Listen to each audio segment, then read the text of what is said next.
بانضمامها إلى حلف أو دعا لإنشاء حلف ما بين روسيا والصين. طبعا روسيا كقوة عسكرية والصين كقوة اقتصادية وقعت اتفاقيات مع الصين بالانسحاب من تلك الاتفاقيات، وأول اتفاق تم إلغائه هو ما بين بنما والصين على قناة يستطيعون الخروج. طبعا وهذا مهم للغاية، لأنه هذا بده يجي وبيصير على طاولة المفاوضات والحديث عن هذا الموضوع، ورح تشترط روسيا أنه أنا ما عندي مشكلة أقوم بعملية سلام في أوكرانيا بعد مستعد سنوات طويلة جدا من إنشاء دولة إسرائيل، اللي بدأ أنه الجسور الثانية رح تنبنى عن طريقها باتجاه أوروبا، منها إلى قبرص ومنها إلى اليونان ومن ثم إلى أوروبا والولايات المتحدة الأمريكية. فلذلك هو طريق أسهل.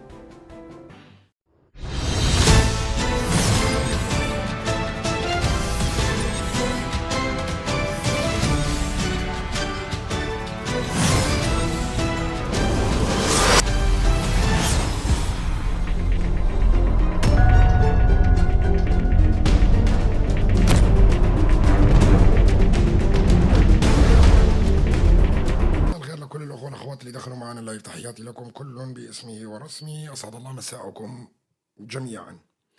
راح نتحدث شوي عن أول شيء اللي بيحصل في إسرائيل. طبعا تسارع الأخبار بشكل كبير جدا، وتصريحات من وزير الدفاع الإسرائيلي، وتصريحات من نتنياهو، وتصريحات من القيادة الشمالية للجيش الإسرائيلي، وأيضا تسارع الأخبار في داخل إيران حامل الغاية جدا أيضا، والتحضير لثورة في داخل إيران في حال تم ضربها مرة أخرى من قبل أي قوة دولية، سواء كانت إسرائيل أو الولايات المتحدة الأمريكية. طبعا شفنا أيضا الأخبار اللي جاءت من كردستان وضرب بعض المواقع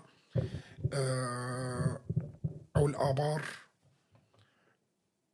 تبعية الغاز، ومحاولة تعطيل المشاريع الحيوية في كردستان أيضا. طبعا رافقها أيضا بتصريحات مهمة للغاية، واللي كثير من المحللين السياسيين ما فهموها، تصريحات بخجلي، واللي تحدث فيها بكل وضوح وبين يأس سياسي كبير جدا، بأنه هدد الولايات المتحدة الأمريكية وهدد إسرائيل بأنه يدعو إلى إنشاء حلف مع الصين ومع روسيا. طبعا هنا تفادى ذكر إيران أيضا بهذا الموضوع، لكن هي إيران ضمنيا من ضمن الحلف ما دام تحدث عن الصين.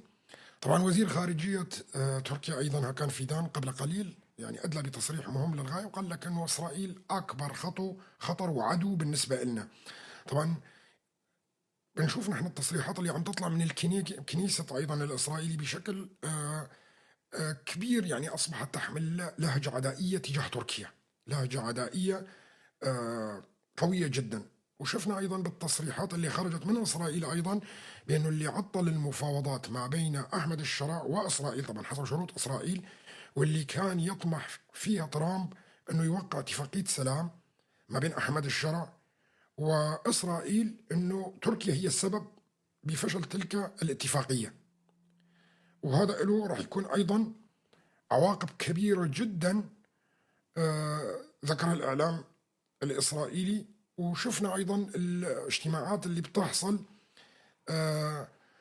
في المجلس الأمن القومي الإسرائيلي خلال الأيام الفائتة، مع أنه هي يعني غير معلنة، لكن من الواضح بأن الأمور تتطور في الشرق الأوسط بشكل كبير جدا.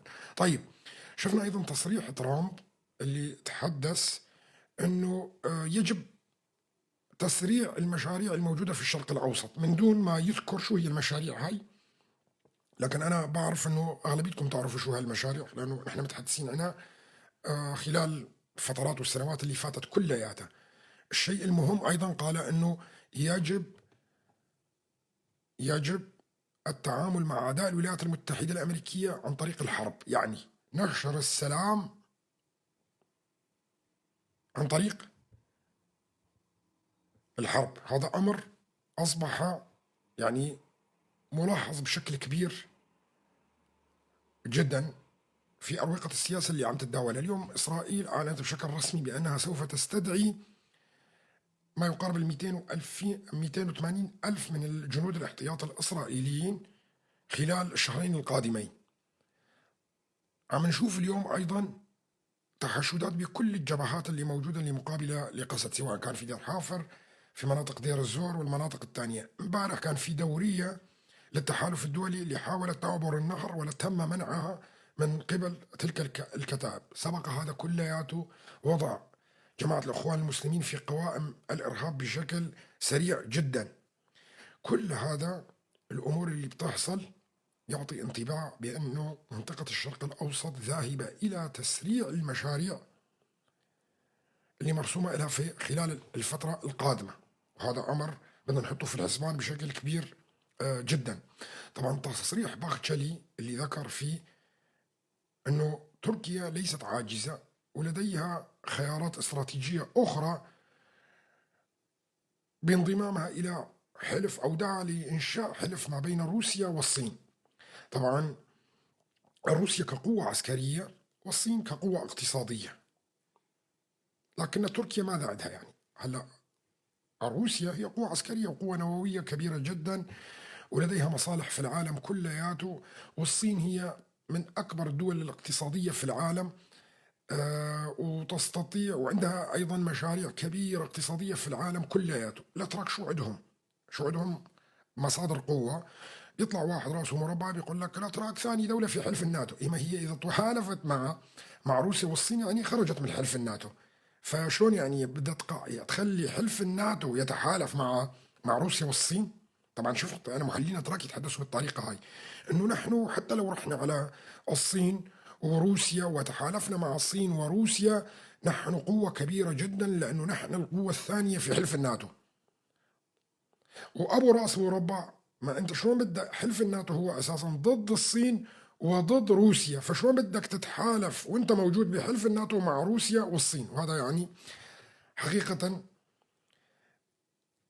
مضحك في علم السياسة لما بتشوف انت محللين سياسيين ودكاترة ومخضرمين يتحدثون بهذه الطريقة الهزلية بشكل كبير في السياسة.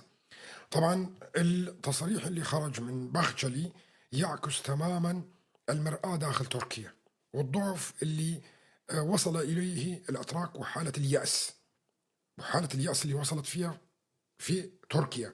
وطبعا كثير من الناس اللي راح تقول هذا كردي بيحكي بالطريقة هاي، هذا حاقد على تركيا. تركيا دولة قوية، تركيا نعم تركيا دولة قوية ودولة مهمة جدا في الشرق الأوسط، لكن الحسابات الدولية تغيرت بشكل كبير وتركيا تعاني من تصدعات داخلية ضخمة جدا على المستوى الديموغرافي اللي موجود فيها. اللي انتم ما بتعلموا شو هو التصدعات الديموغرافية اللي موجودة داخل تركيا.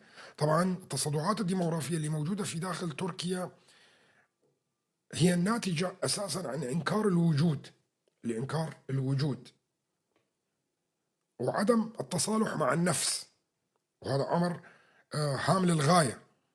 لأنه حتى العملية السلام اللي أنا تحدثت عنها كثير وقلت لكم في مبادرة من القائد عبد الله وجلان وعملية السلام، لكن أنا بالتفكير الشخصي أنا أعتقد أنه كل هذا أساسا لكسب الوقت، ولن تنجح عملية السلام، لن تنجح عملية السلام بتاتا، وهي عبارة انه الاتراك راح يحاولوا يخدعوا فيها، وهاي نظرتي الشخصية. طبعا هذا لا يعيب ابدا انه القائد عبد الله وجلان قدم مبادرة وانه بده تنحل القضية ويحاول حماية الشعب الكردي الموجود في باكور كردستان بأي طريقة قبل حدوث أي انفجارات كبيرة إقليمية سواء أو داخلية في تركيا، وهذا أمر ما بنختلف عليه.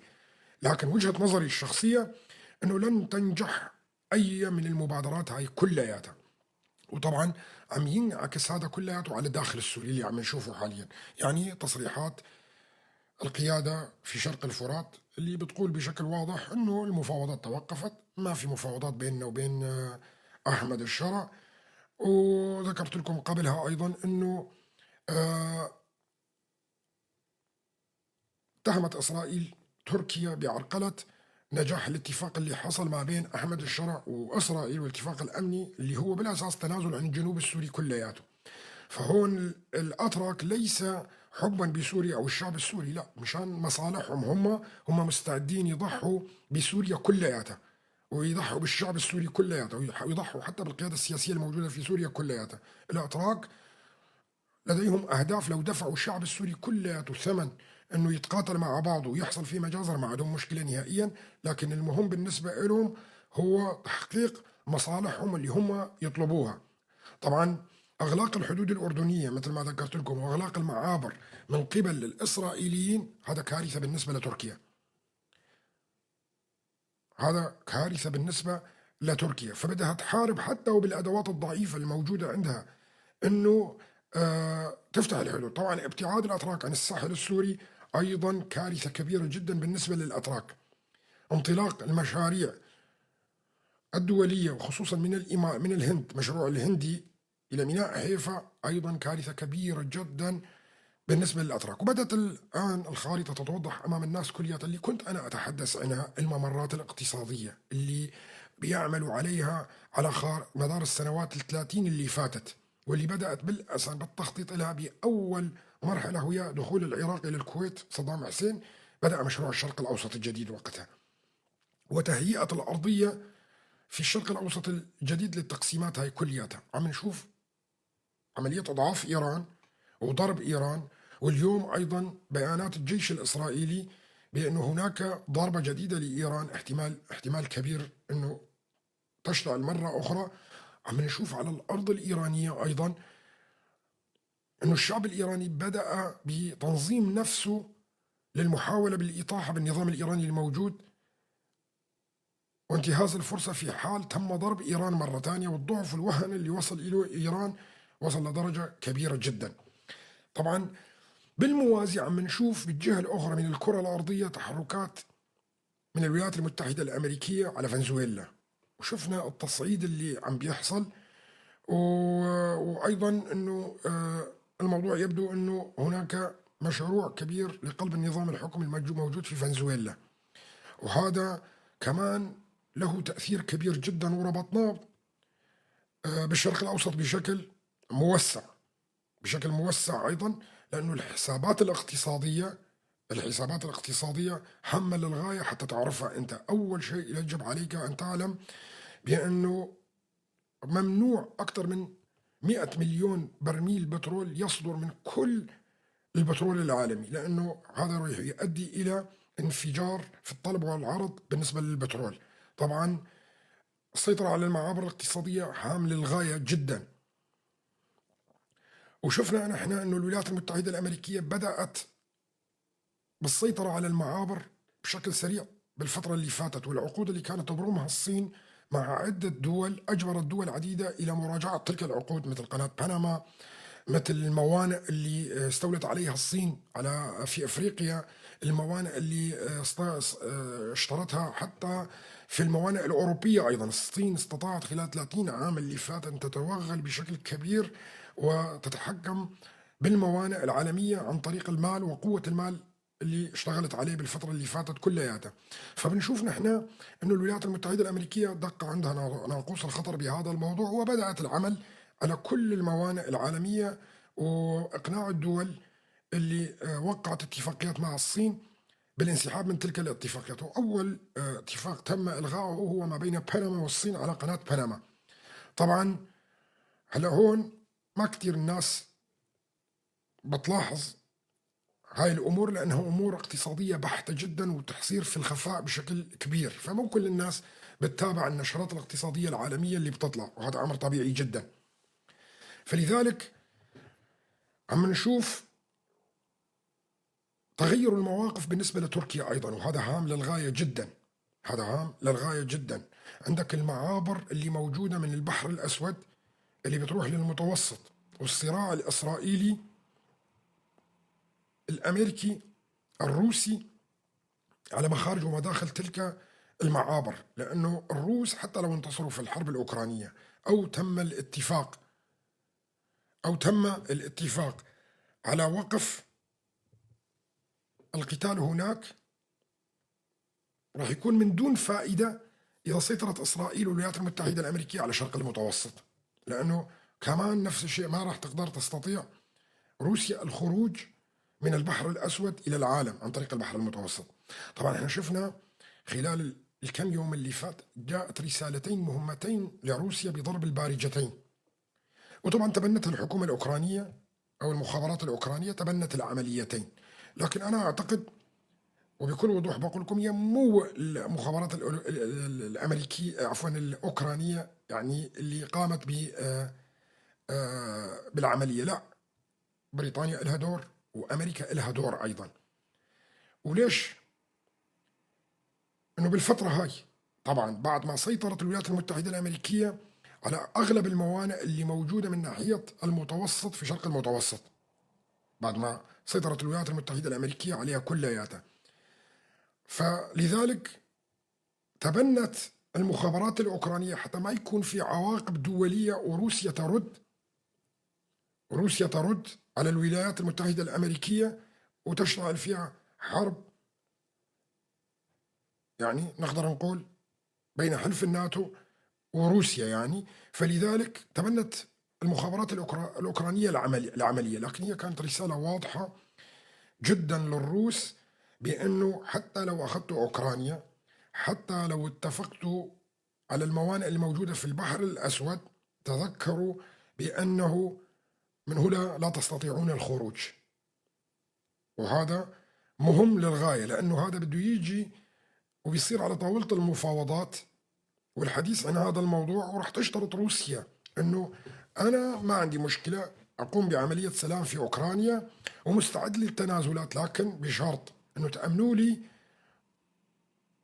الخروج من البحر الأسود، لأنه من دون أنك أنت تؤمن الخروج من البحر الأسود حتى لو أخذت أوكرانيا كلها ما في فائدة منه، لأنه ما راح تخرج ببواخرك لا العسكرية ولا الاقتصادية ولا غيرها من هذاك البحر، فكأنك أنت ما أخذت شيء، يعني مثل ما بيقولوا بالعربي كأنك يا أبو زيت ما غزيت، وهذا مهم للغاية.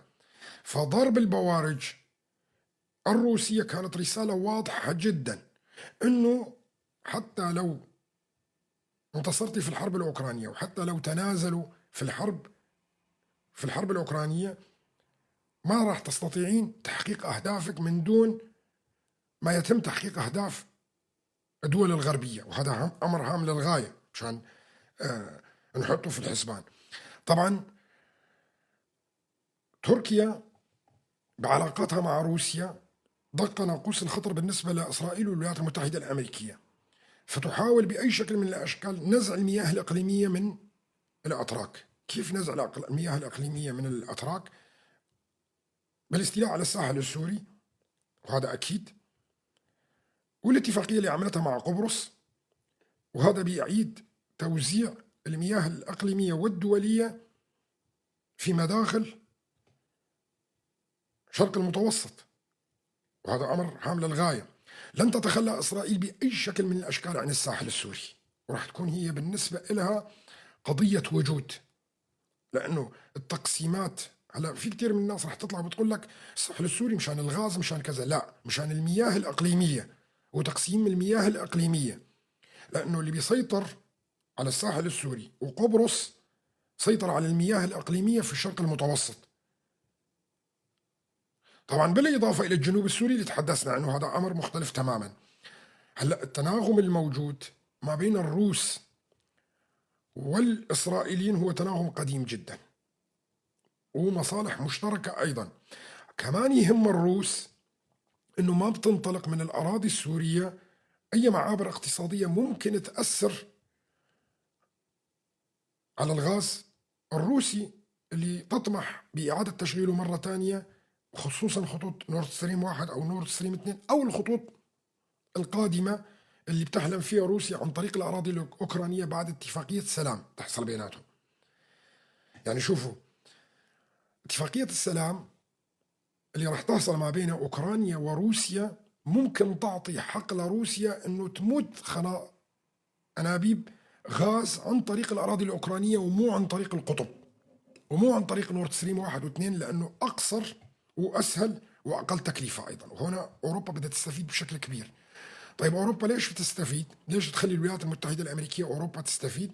لأن الولايات المتحدة الأمريكية وقعت عقود مع أوروبا لتوريد السلاح لمدة 20 و30 سنة قادمة، فبيهم الولايات المتحدة الأمريكية أن أوروبا تنتعش اقتصاديا حتى تستطيع أن تدفع وتشتري السلاح اللي وقعت معه خلال الفترة القادمة.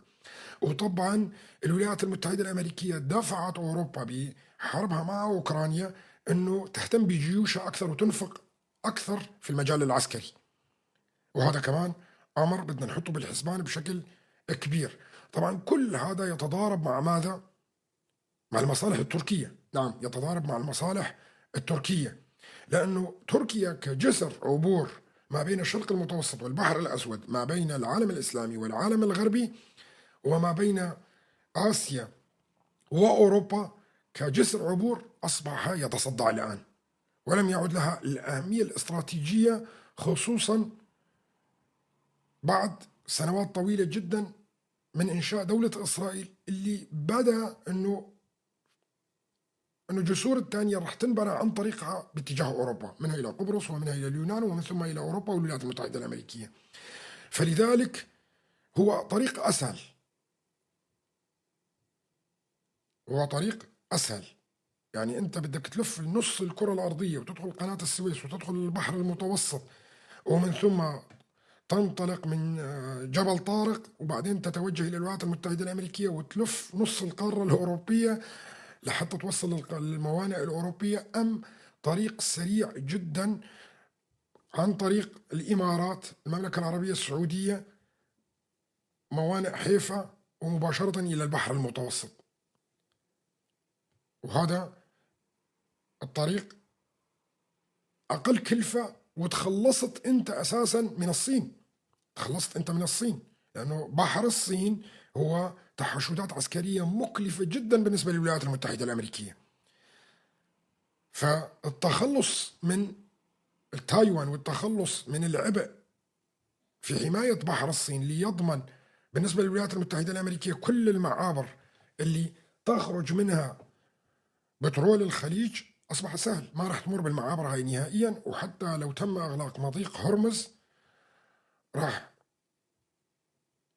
تكلف الدول العربية كتير، وراح يخسرها كتير، مشان تعرفوا راح يخسرها كتير، لأنه بمجرد فتح حنفية فنزويلا يجب إغلاق حنفيات إيران وبعض الدول الخليجية وهذا أمر مهم للغاية، بدنا نحطه بالحسبان. ليش؟ لموازنة الأسعار العالمية، فالولايات المتحدة الأمريكية بدخولها إلى فنزويلا تخلصت من الصين وبحر الشمالي وتكاليفها العالية جدا اللي دائما البوارج الأمريكية موجودة فيها. والشيء المهم للغاية بأنه وقتها راح تزداد التكلفة على الصين بشكل كبير. يعني تخيلوا أنه الصين بتاخذ كل نفط إيران وغاز إيران وبأسعار رخيصة جدا، وهذا يخلي سعر البضائع الصينية أقل بكثير من البضائع الأوروبية والأمريكية، وتخلق حالة تنافسية كبيرة جدا. طيب هلا هون إذا توقف النفط الإيراني عن الصين مضطرة تشتري طاقة من مين؟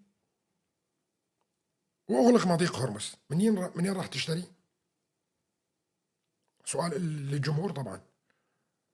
راح ترجع تشتري مضطرة من الولايات المتحدة الأمريكية. لا، روسيا ما بتقدر. راح تشتري من الولايات المتحدة الأمريكية، من النفط الفنزويلي اللي راح تسيطر عليه الولايات المتحدة الأمريكية، والنفط الخليجي اللي راح تأخذه بالأسعار العالمية اللي مشرف عليه الولايات المتحدة الأمريكية وإسرائيل. طيب تكلفة النقل من فنزويلا إلى الصين ارتفع، تكلفة النقل من فنزويلا إلى الصين ارتفع، فصار أغلى. الشيء الآخر راح تشتري مضطرة بالأسعار العالمية، مو بالأسعار المخفضة بسبب العقوبات اللي موجودة على إيران. يعني الصين ما التزمت بالعقوبات اللي موجودة على إيران، وراحت اتفقت مع إيران وقالت لا، أنا أشتري البترول تبعك بس بالسعر اللي أنا بدي إياه، لأن عليها عقوبات، استغلت الوضع. ففي وقتها الصين مضطرة تروح تشتري بالسعر العالمي المرتفع، وأيضا راح يكون تكاليف النقل أعلى. هلا هذا شو بده يسوي بالصين؟ بيخلي انه البضائع الصينيه ترتفع سعرها اجباري. طيب بدنا نرجع على العام 2022. 2022 شو عملت الولايات المتحده الامريكيه؟ سحبت عام 2020 لعام 2022 سحبت كل الحاويات اللي كانت تجي على الولايات المتحدة الأمريكية وما ترجعها وتخزنها في صحراء كاليفورنيا. شو اللي حصل؟ ارتفع تكاليف الشحن 20 ضعف. يعني الحاوية اللي كانت سعر يعني تكلف $2000 أو $1500 من الصين إلى أي ميناء بالعالم أصبحت تكلف 20 و 25 ألف دولار. طبعا التجار بيتذكروا هذا الكلام، التجار اللي بيجيبوا بضاعة من الصين بيتذكروا هذا الكلام. صار 15 وصار 20 وصار حتى 25 في بعض الأوقات. طيب شو كان الهدف من هاي العملية؟ الهدف من هاي العملية رفع سعر البضائع الصينية، لأنه أنت بدك تجيب الحاوية، بدك يكلفك الحاوية يمكن حتى 20,000 دولار تحط عليها دوبل مشان توصل لعندك. أنت بدك ترفع سعر البضاعة على المستهلك بالحالة هاي، فأنت رفعت سعر البضائع الصينية. طيب هون مين كان المستفيد الأكبر؟ كان مستفيد الولايات المتحدة الأمريكية. ليش؟ لأنه شركات الحاويات اللي موجودة في العالم كلها أغلبها أمريكية. شركات التأمين اللي بتأمن على البواخر وبتأمن على الحاويات كلها أمريكية. وتتذكروا قبل ما تحصل الحرب اليمنية قلت لكم انه راح يضربوا جبل مضيق باب المندب، وراح يحركوا الحوثي لحتى يضرب البواخر، لحتى البواخر تسلك طريق أطول وهو باب المندب. نعم، وتسلك البواخر طريق رأس الرجاء الصالح اللي بيلف افريقيا كلها، بدل ما يدخل لقناة السويس، ومن قناة السويس بيكون بأسرع في أوروبا. هذا شو بيسوي؟ بيزيد تكلفة الشحن. هذا واحد. الشيء الثاني، الشركات التأمين بترفع أسعارها على البواخر والحاويات وهي كلياتها أمريكية. طيب أنت رفعت سعر الشحن هنا، ورفعت سعر الحاويات، ورفعت سعر التأمين، فشو سويت أنت بالبضائع الصينية بالحالة هاي؟ كثير من الناس ظنت انه الحرب اللي بدها تصير على باب المندب واليمن هي ضد الولايات المتحدة الأمريكية، والحوثي عم يشتغل ضد أمريكا وضد إسرائيل، ومضطر الولايات المتحدة الأمريكية تروح وتدافع وكذا. لا، هاي كلها كانت مسرحيات إعلامية. المستفيد الأكبر من كل العمليات اللي حصلت هي شركات التأمين اليهودية اللي موجودة في العالم كلياته، لأنه كلياتها ملك اليهود، وأيضا شركات الحاويات اللي هي شركات أمريكية اللي بتمتلك أغلب آه، الحاويات اللي موجودة في العالم. والشيء الآخر، رفعت أسعار البضائع الصينية بشكل كبير جدا، فبدأوا الأوروبيين بالاعتماد على البضائع المحلية اللي كانت هي أغلى، بس صارت تقريبا سعرها موازي لسعر البضائع الصينية اللي تخرج. طيب ليش أنا ذكرت هذا الكلام كلياته الآن وذكرتكم فيه؟ ونحن حكينا في عام 2020 و2022 حكينا هذا الكلام كلياته، لأنه نفس العملية عم تطبق حاليا في الشرق الأوسط، بس بطريقة مختلفة. شلون بطريقة مختلفة؟ خنق المعابر المائية اللي موجودة في المنطقة، خنق المعابر المائية اللي موجودة في المنطقة. يعني تحريك إيران الآن وضربها لإغلاق مضيق هرمز، هذا بيخلي 40 مليون برميل بترول ينقص في العالم. هذا راح يصعب الأمور على الصين بشكل كبير جدا.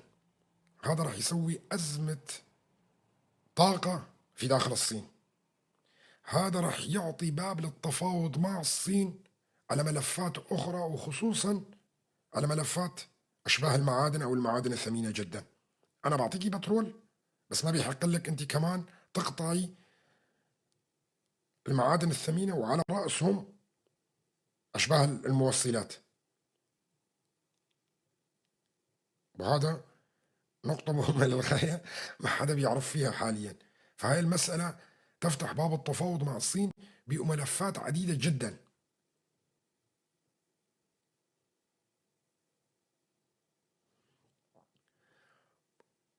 طبعا هذا كله مسبقا عم بقول لكم إياه، هذا رح يحصل. هذا كله اللي أعطيتكم إياه بالمستقبل. ضرب إيران ودفع إيران لإغلاق المضايق قلب الحكومة في فنزويلا فتح الحنفيات الثانية للبترول اللي بتسيطر عليه الولايات المتحدة الأمريكية، نقل المشاريع والمعابر الاقتصادية البترولية وغيرها كلها عن طريق إسرائيل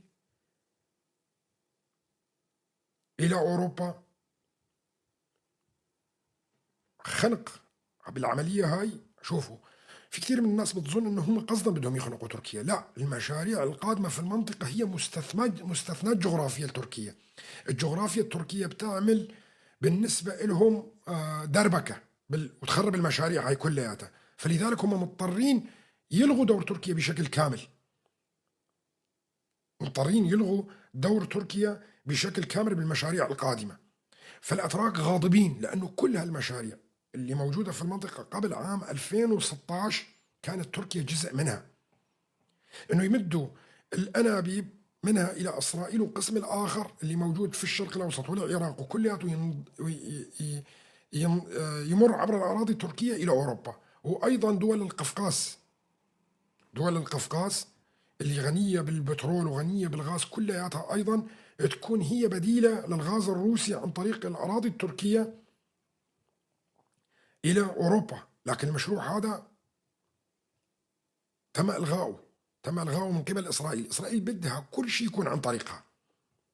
إسرائيل بدها كل شيء يكون عن طريقها، ما بيكون عن طريق الأتراك نهائيا، لأنه عوائد الممرات الاقتصادية وممرات الطاقة راح تكون بتريليونات الدولارات على الدولة.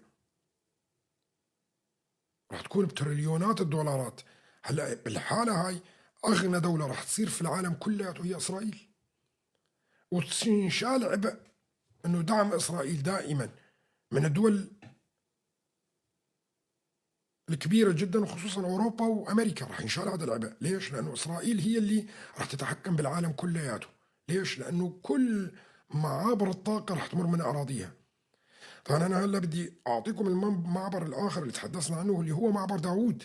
ليش إسرائيل تستدعي 280 ألف جندي احتياط الآن؟ طبعا أنا تحدثت كثير عن معابر هاي خلال السنوات اللي فاتت، لكن المعبر هذا لا يتوقف فقط في شرق الفرات وباشور. يعني اللي بيظن أنا ما كملت المشروع، وكنت بتحدى كل الناس أنه تستطيع أن تكمل المشروع لوين بده يوصل. يعني فقط باشور وروش آفا، ولا رح تعبر الحدود إلى مناطق أخرى؟ لا، رح تعبر. امبارح كشفت شوي منها أنه رح تعبر باكور أيضا إلى ما تروح لمعبر ديرسم، ومن معبر ديرسم المعابر هاي كلها بتروح لأذربيجان ودول القفقاز والدول البترولية كلياتها، كمان الغاز تبعها كلياته راح يمر عبر إسرائيل. تخيلوا، كلياته راح يروح عبر إسرائيل، مو من تركيا ولا من أي مكان آخر. وإسرائيل هي اللي راح تصير تعطي من هناك الصين. وإسرائيل راح تعطي، هي تصير تعطي الصين بعد قطع كل الخطوط الأخرى، وهي اللي راح تتحكم ببيع الصين، وراح تعطي هاي المهمة الولايات المتحدة الأمريكية للصين. لا عفوا، لإسرائيل. طيب أنت أصبح بترول الشرق الأوسط والدول القوقاز كلياتها بإيد مين؟ بإيد إسرائيل. طبعا الدول اللي بتمر منها راح تستفيد كتير كمان، يعني مثل شرق الفرات، باشور أيضا البترول تبعها راح يروح عن طريق إسرائيل للعالم كلياته. المشاريع القادمة على المنطقة هي مشاريع اقتصادية، لكن يجب التهيئة لها جغرافيا. وعسكريا قبله. وشفنا على التصريحات اللي بتطلع من الولايات المتحدة الأمريكية وبتقول لك أنه ويتحدث في شرق الفرات، عفوا في الشرق الأوسط بشكل واضح، وبتقول لك أنه نحن سنحارب أعداء الولايات المتحدة الأمريكية عسكريا في الشرق الأوسط. مين أعداء الولايات المتحدة الأمريكية في الشرق الأوسط؟ تنظيم القاعدة؟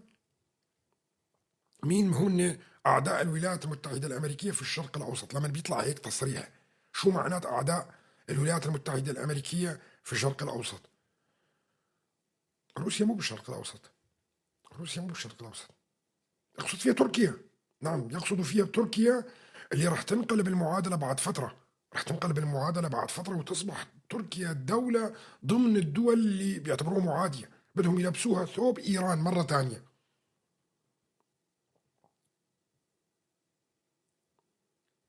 وهذا هو المقصود فيه. وتتهيأ الولايات المتحدة الأمريكية لحروب طويلة الأمد. ليش؟ بدها تسيطر على كل المعابر المائية اللي موجودة في العالم، وأهم معبرين موجودين في العالم هما بإيد تركيا، اللي هو معبر البوسفور والدردنيل. إذا استطاعت الولايات المتحدة الأمريكية السيطرة على هؤلاء المعبرين، يعني خلقت روسيا والصين. على واحد أبو راس مربع بيقول لي شلون؟ ما أنت سكرت على روسيا الخروج من البحر إلا بتكاليفات عالية جدا.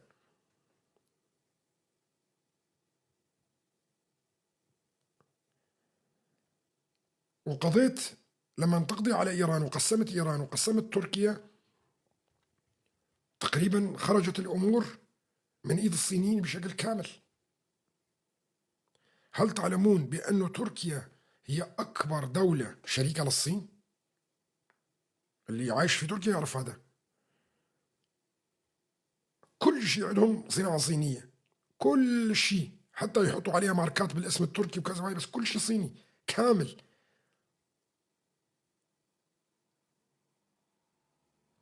فأنت بيعتبر تركيا هي أكبر أعداء الولايات المتحدة الأمريكية، لأنه هي أكبر علاقات مع الصين من تحت لتحت. كل الشركات التركية اللي وهمت أنه هاي شركات تركية وعملت ماركات وهاي كلها صينية.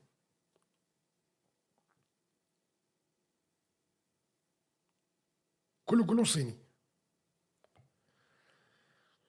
وتركيا يعني خرجت عن المألوف بالنسبة للولايات المتحدة الأمريكية. صح، كان عندها صبر طويل جدا خلال السنوات اللي فاتت، لأنه أهمية تركيا هامة جدا.